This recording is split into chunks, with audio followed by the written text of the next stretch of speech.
This shelter in the Fairhaven neighborhood has been at the center of ongoing controversy, and now it's an election issue. When we talk about safe streets, we talk about smart spending.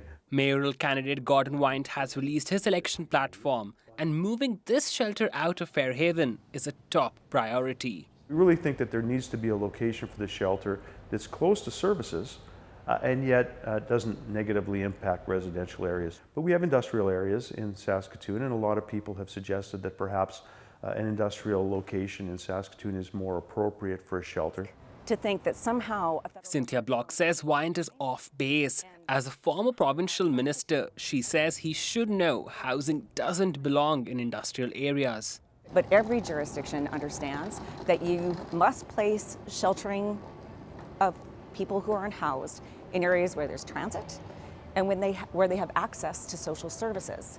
So I don't know how we do that in the North Industrial area. Putting 106 beds when the model that was used to do that was failing downtown. Candidate Kerry Tarasov says industrial areas can work if they are purpose-built correctly. We need to start doing things once, creating things that we can reuse, and then if we need to reconfigure, we do so. And a modular setup, I've talked to experts about it, and they have no problem being able to make these things. We need to close it down.